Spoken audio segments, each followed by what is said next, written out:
शौचालय की सुविधा हो, कैंप की सुविधा हो, क्या कहेंगे आप? दावा जो किया जा रहा है। देखो 1993 में भारतीय जनता पार्टी की सरकार बनी थी, मदनलाल खुराना जी चीफ मिनिस्टर हुआ करते थे।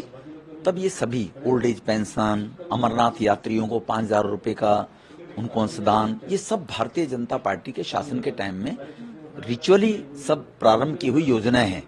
कोई भी सरकार जब कोई योजना लागू करती है तो किसी सरकार में कोई एहसान नहीं कर रही है। आप नया कावड़ियों के लिए क्या कर रहे हो, ये आतिशी जी को बताएं। तो ये तो डीएम से छठ पूजा के टाइम में हो, ये पुरानी शीला जी ने भी कंटिन्यू किया था। आपने क्या नया किया ये बताएं वो।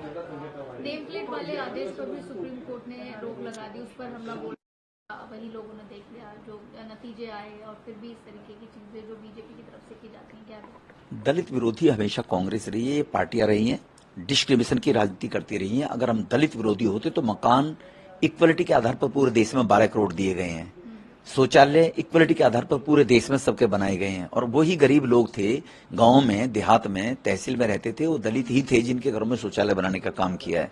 तो इसीलिए सभी जितनी भी सेंट्रल गवर्नमेंट की फैसिलिटीज रही हैं वो इक्वलिटी के आधार पर भारत में दी गई हैं।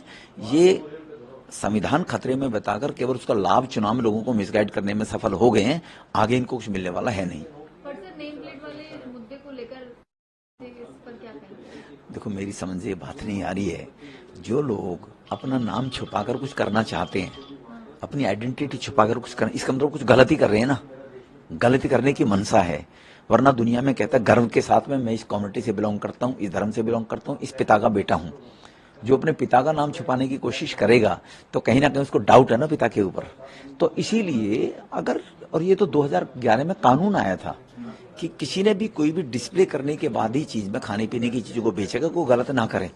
तो इसका मतलब उनकी क्रेडिबिलिटी पर कहीं ना कहीं डाउटफुल है, तभी वो नाम छुपाकर कर रहे थे। तो खुले ओपन करें, उनके ऊपर विश्वास लोगों का होगा तो लोग उनके यहाँ चीजें खरीदेंगे, बैठेंगे, व्यापार भी उनका बढ़ेगा।